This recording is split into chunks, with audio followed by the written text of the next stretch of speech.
All right, so we are continuing in Summer in the Psalms. Today's going to be kind of a finale, kind of a last week. And then next week, I kind of want to review previous weeks. I want to review some of the Psalms we've gone over before.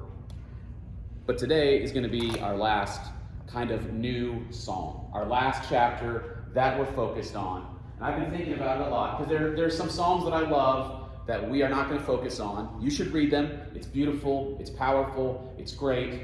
But there's one psalm in particular that I really love. There's one psalm that stands out to me above all the rest. One chapter that stands out to me above all the rest. There are 1,189 chapters in the Bible. 1,189 chapters. My favorite out of all of them is, go to the next slide, Psalm 23. Psalm 23. It's so big, it's so powerful, it's so wonderful. Last summer, I spent 6 or 8 weeks or something on this chapter because I love it, and I'm always finding new things in there. As I read it, there's some new things that stood out to me that I've never seen before, I've never noticed before. And so I want to highlight those as well, and review, because if you're going through a tough time, if you're frustrated, you're sad, you're lonely, you're hurt, you're distraught, one of the best places you can turn is Psalm 23. Psalm 23, a psalm of David. It's so rich, it's so beautiful, it's so poetic. I love Psalm 23. And Psalm 23 opens with this great classic line, "The Lord is my shepherd, I shall not want.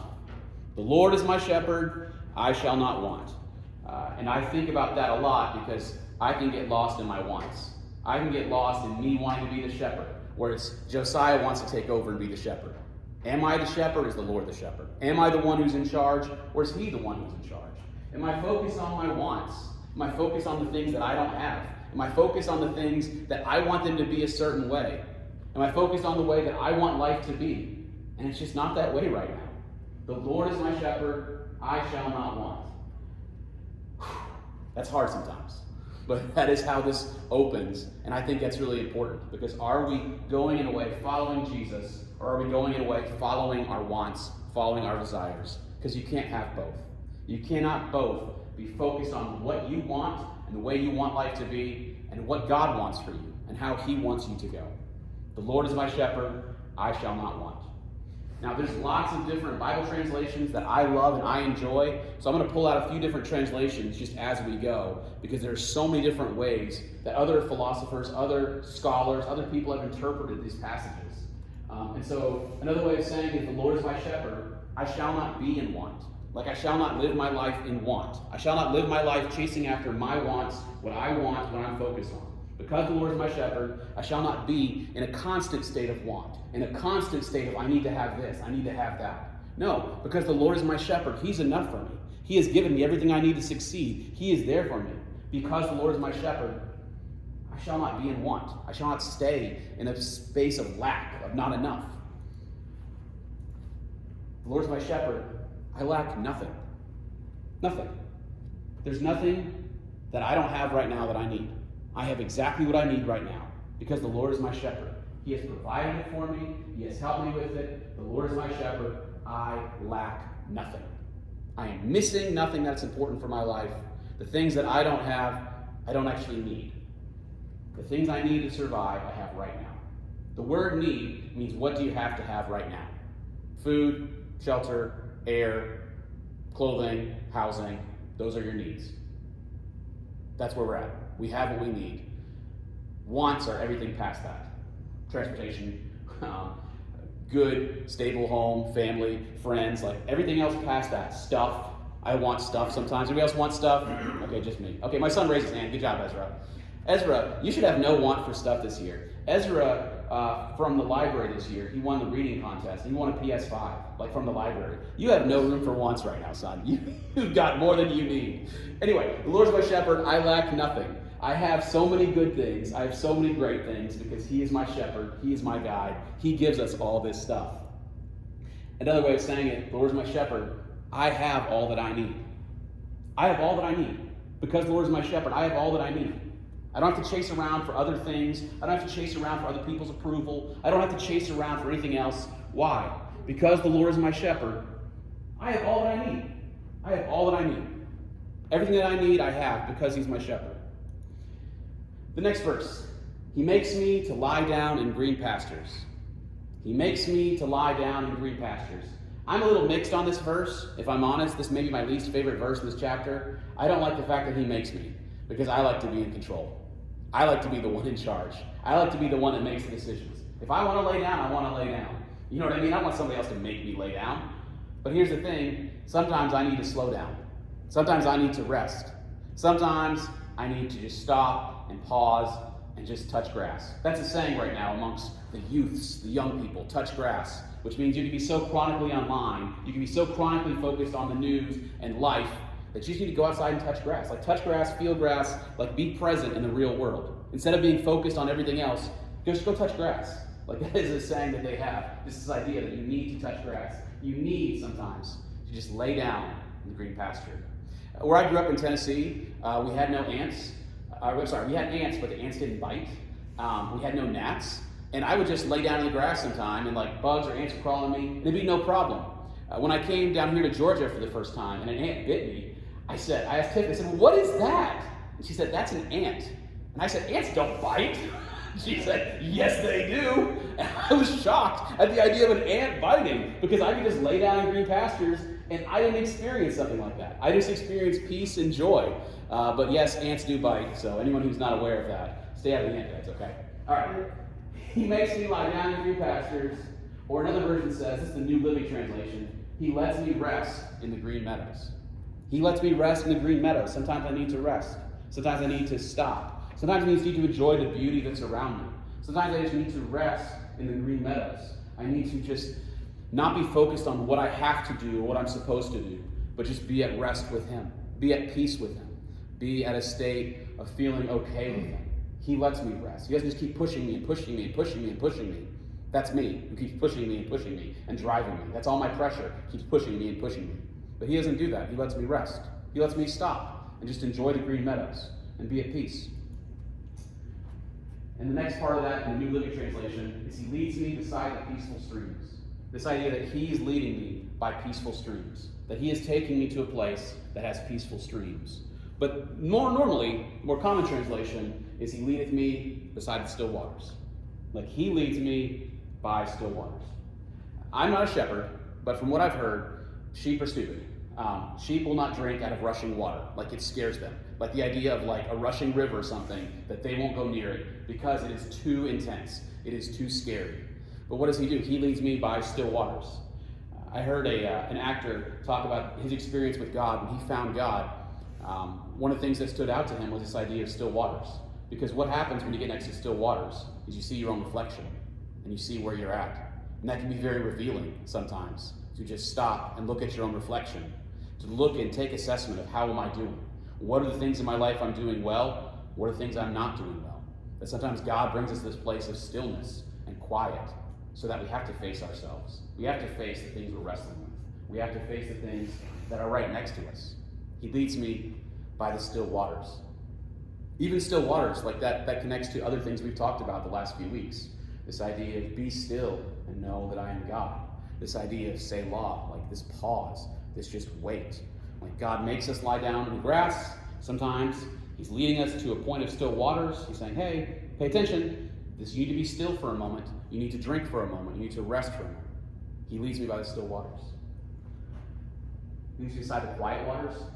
Sometimes life is noisy. Sometimes life is overwhelming, overstimulating.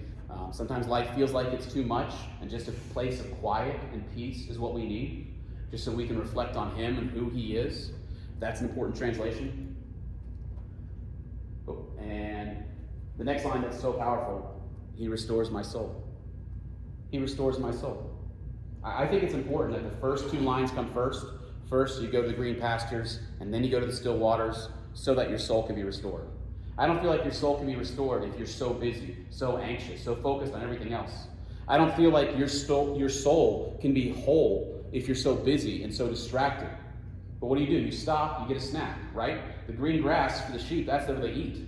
Can you imagine if like your food was everywhere? Like you're just walking on a pile of donuts or pizza or chicken, or I don't know what you like. But you know what I mean? But this idea that like sheep are walking like on their food and it's everywhere. And so what do we need? Sometimes you just need to take a snack, and a nap.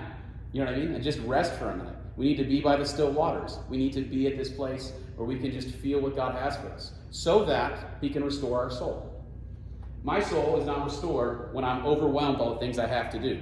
My soul is not restored when I'm focused on all the things I didn't do that I was supposed to do. My soul is not restored when I'm focused on all the problems of life and all the chaos. My soul is not restored when I'm online and I'm just distracting myself, either with news or sports or media. My soul can't be restored if I'm so busy with other things. I have to be still. I have to just wait and lie down. I have to be at peace so that he can restore my soul.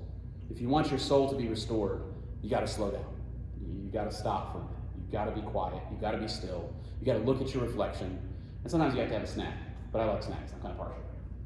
All right. Another way this is said is that he refreshes my soul. He refreshes my soul. Sometimes our soul can feel dry and thirsty and frustrated, and God, like no one else, like nothing else, he refreshes your soul. The things of this world, I'm thinking about drugs, alcohol, other things that people chase to feel that good rush feeling. It's exciting, it feels good, then it's gone, then it's empty. But we want our soul to be refreshed, to be restored, to be brought back to where God wants it to be. Not just have this huge high and then be gone, but to start over, to be restored, refreshed, restarted.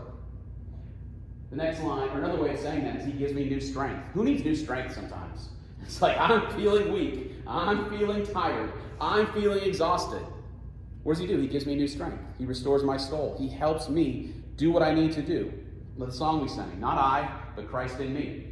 I am not enough. Josiah has lots of flaws. Josiah can get distracted. Josiah has lots of problems. And Josiah can lean on his own strength, his own understanding. But what does he do? He gives me new strength. He restores my soul. And this is another translation that I like.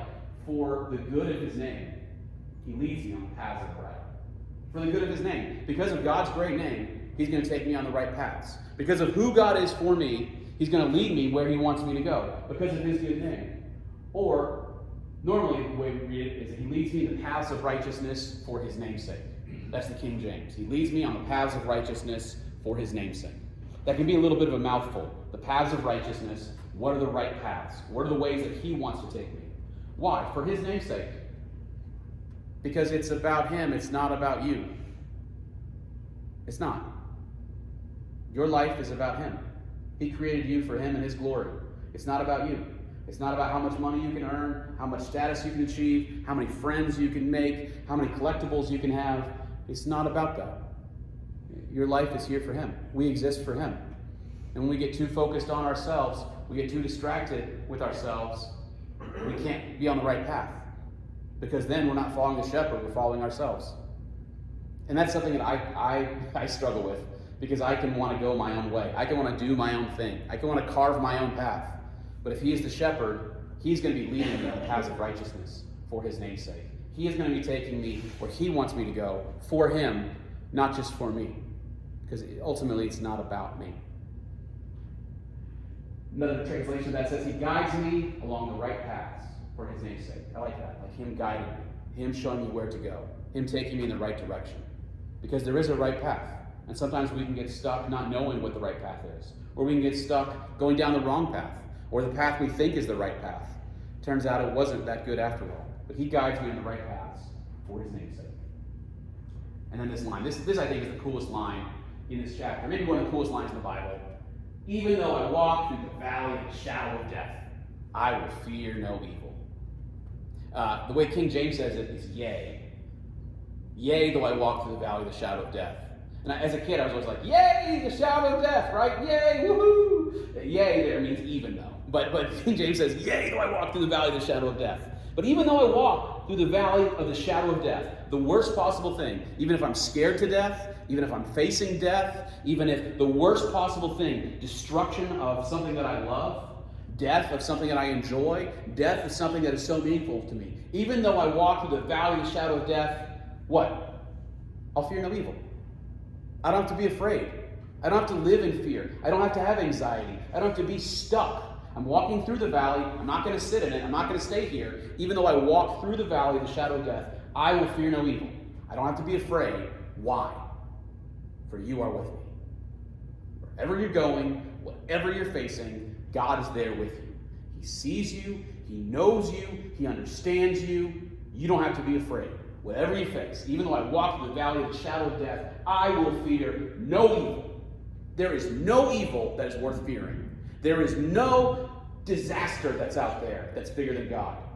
There's no tragedy that's going to overcome God. I will fear no evil. So you're with me. I'm not alone. I'm not abandoned. I'm not forgotten.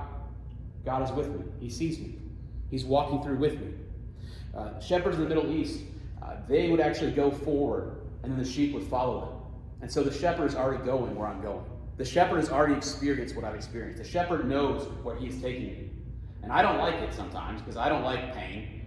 I don't like struggle. I don't like to fail. I don't like disappointment. I don't like negativity. But if the shepherd is taking me through, even though I walk through the valley of the shadow of death, he's going with me. He's going with me, so I don't have to be afraid. I don't have to be worried. I don't have to feel like I'm stuck and never going to make it. He's with me. God is with me. All right. Even though I walk in the darkest valley, that's another translation. Having the darkest moments of your life, the worst moments of your life, the hardest moments of your life, knowing that God is with you. He hasn't abandoned you. He hasn't forgotten you. He is with you in the hardest places.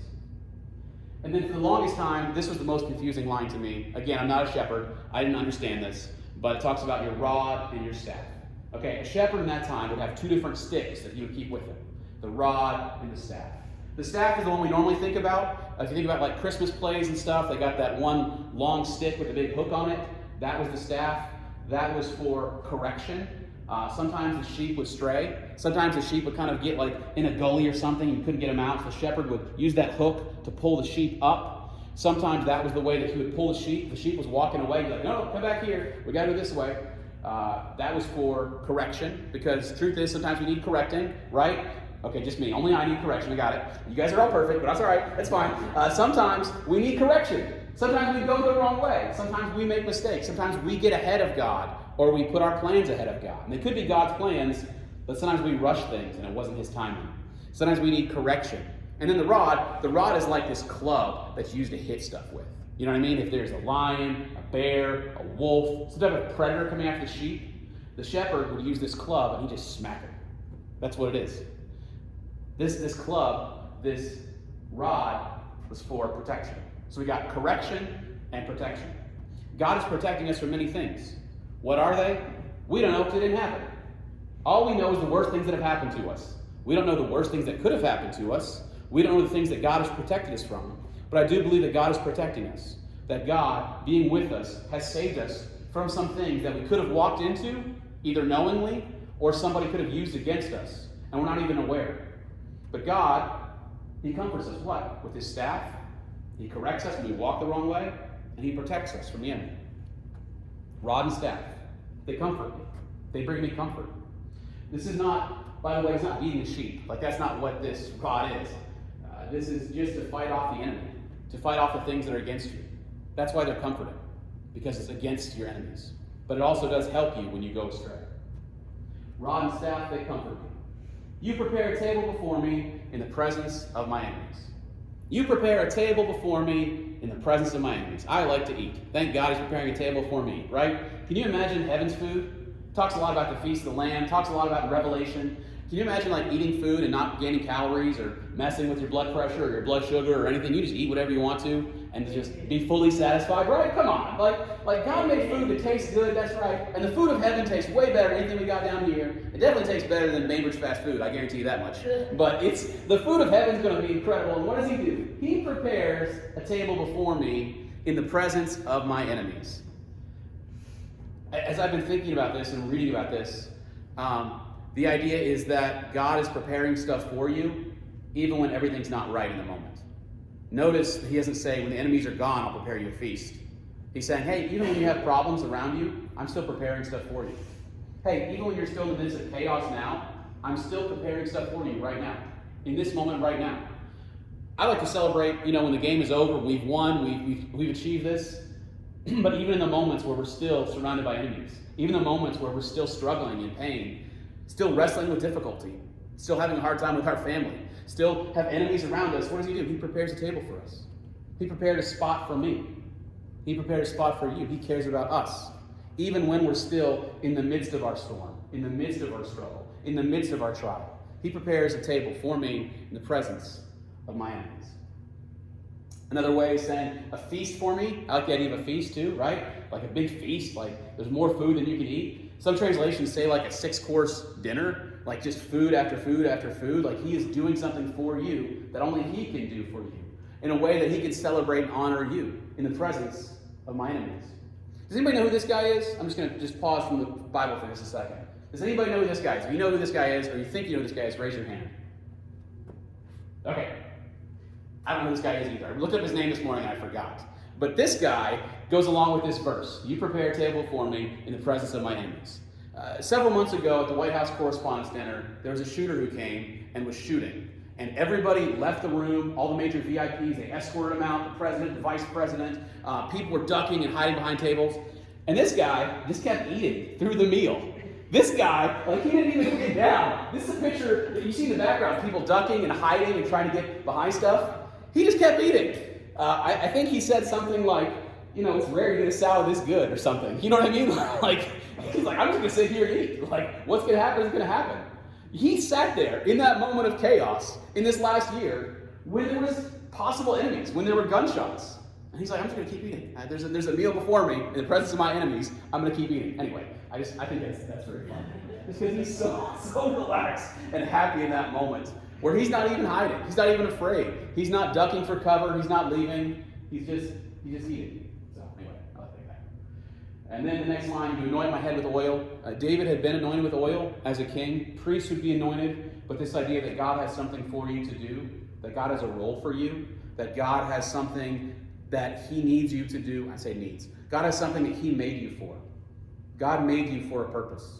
And God made you to accomplish something. And God has prepared you for that, and God has given you strength for that. And as long as you're alive, there's something you should be doing right now with your life. There's somebody that you can be helping, somebody that you can be praying for, somebody that you can be involved with. God has something for you right now. He anoints your head with oil. He sees you. He has something for you that matters to God.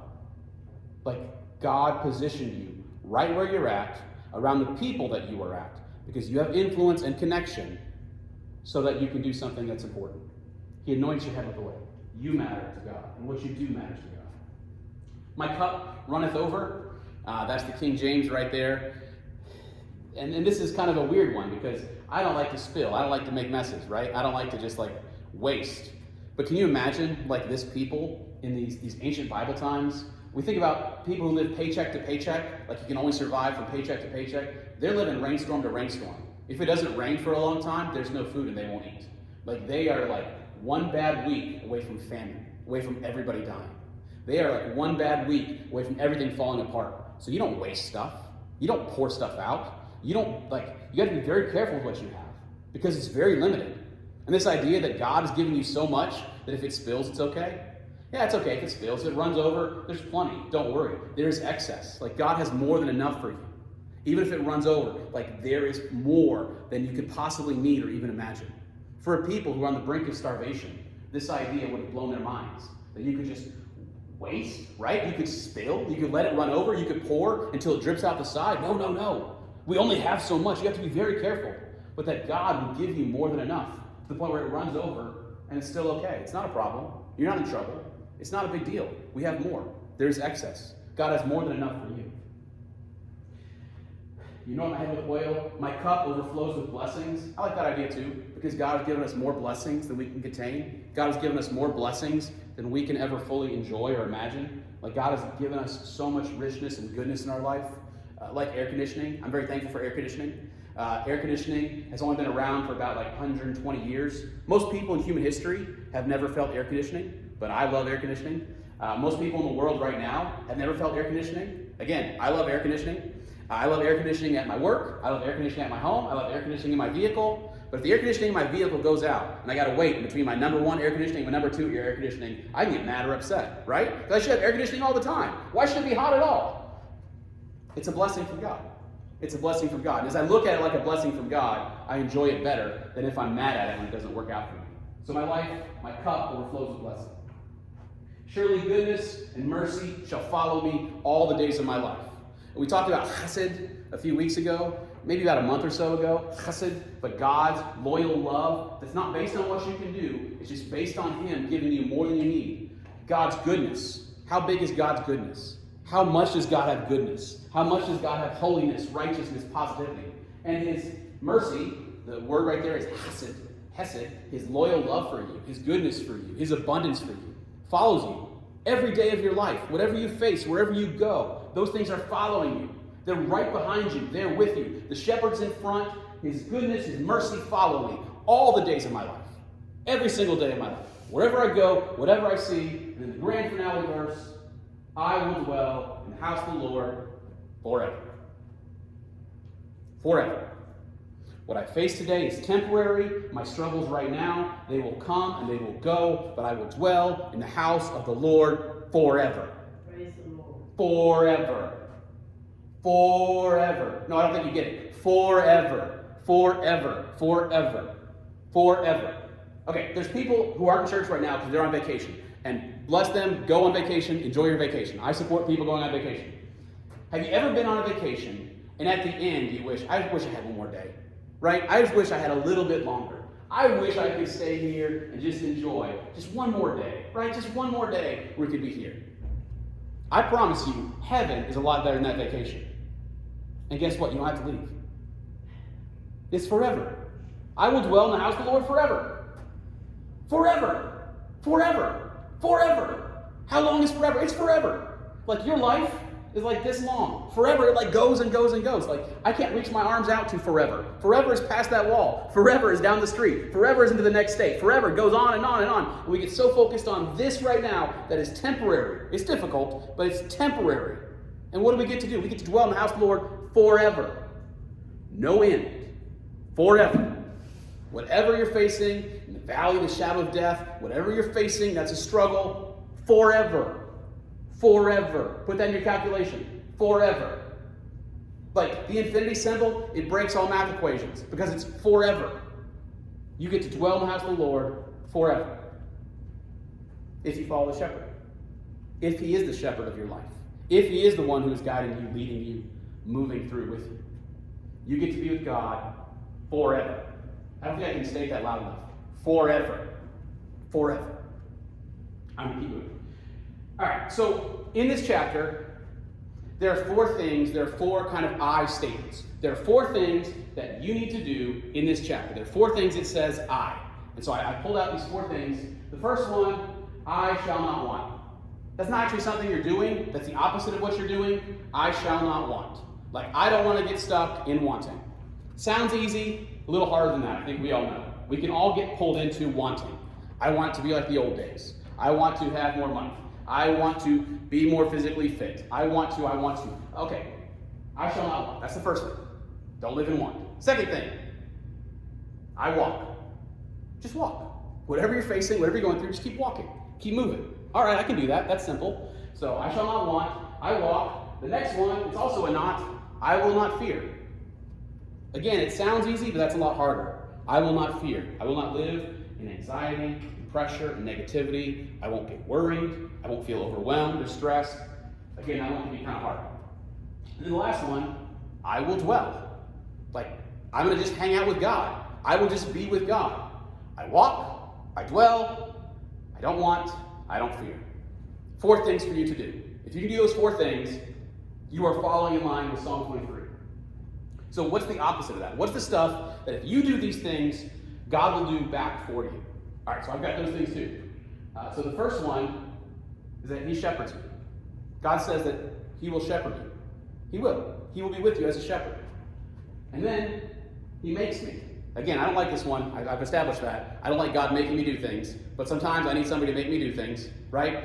Sometimes I need my wife to help me make me do things because I don't always do the stuff I'm supposed to. Anybody else? Just me? Okay, all right. Just me. Sometimes I need my wife to correct me and to say, hey, you said you're going to do this. And it's like, oh, yeah, I got to do it. Okay. All right, anyway. He makes me. All right, so He shepherds me. He makes me. So far, good deal. He leads me. That's good, so I want Him to lead me. I want Him to help. And then He guides me. That's good. I need some guidance. But then I ran into a problem because there's more than four that God does in this chapter. So I didn't pick another color. I kind of added to this. He restores me. That's good because I need to be restored. I need to be refreshed, refilled. Good, that's a good deal. So far we've got 5 for 4. We do 4 things, God does 5. But he does more than that. And then it says he leads me a second time. Again, anytime in the Bible you see something repeated, pay attention to that. That is for emphasis. We talked about last week, there's no punctuation in the Bible. There's also no adverbs and adjectives. I mean, you couldn't describe something by saying it is very good. You'd have to say it is good. Okay? And so anytime you see something repeated, pay attention to it because it's putting emphasis on that. God leads me. He leads me twice. That's the only line that's repeated in this chapter. He leads me. And then, he's with me. Man, that's nice. God is with me. I'm not alone. I'm not forgotten. God is with me right where I'm at. He comforts me. God gives me comfort. I like that because I need comfort. He protects me. I need protection. He corrects me because I need correction. He prepares for me. God is preparing stuff for me. He anoints me because he has something for me to do. And then I had to get rid of the lines because there's still more stuff. He provides more than enough. He follows me with goodness and love. And he makes room for me to live with him. That's what you get in Psalm 23. If you do those 4 things, this is what you get from God. That is a good deal. That is a good deal. That's a lot of stuff. That's a lot of good stuff that I want and that I need. If I can walk with him, if I can follow him, if I can be with him, that is what he promises for me. And that's a lot of good stuff. I don't know which one of those stands out to you, but I need like all of those things every day. I need help with that stuff. And he promises to do that for me if I will walk with him, if I will dwell with him, if I do not live in fear and I do not live in want. That's what I get from God. That's what he promises for me. All that stuff. All right, I have one more point before we get to the song. And this is, what is the most important part of something? Like, if you're talking about a movie, or a song, or a writing, or a poem, what's the most important part? Most of us would say it's the first line, like the opening line. Whatever the first thing is said, the first thing that happens, and for this, it's the Lord is my shepherd. And I love that line. That's probably my favorite line in this whole thing. But to the Hebrew authors at the time, it wasn't the first line. That's not what they focused on. To them, that was not the most important point. So I'm thinking, hey, the next thing is like that last line, right? The finale line. What's the last final twist in the movie, right? Like, what's the last thing that really sticks with you? And for this poem, it's, I will dwell in the house of the Lord forever. That's great. That's epic. That's moving and powerful. But for Hebrew authors, it wasn't that either. It wasn't the first thing. It wasn't the last thing. For Hebrew poets, the most important line that carried the whole idea was the central line, was the central thought. They look at it kind of like a mountain. Like the beginning builds up to it, main point, down. The central line to them was the most important part. Right now, as you're thinking about it, try to guess what you think the central line is, the central phrase in this poem. Because to me, it's also the message of the whole Bible, and it's also one of the most important things that we can know. The central line in Hebrew is, for you are with me. That's the point. The point is that God is with you. Whatever you face, whatever you see, whatever you're struggling with, wherever you're at, whatever people are doing to you, whatever they're saying about you, God is with you. That's the point. That's the most important thing. Knowing and staying and living in that moment, knowing that God is with you. He is the shepherd. You're going to end up where he's going. And wherever you are in the journey, God is with you. You are not alone. You are not forgotten. You are not abandoned. You matter to God, and God is with you.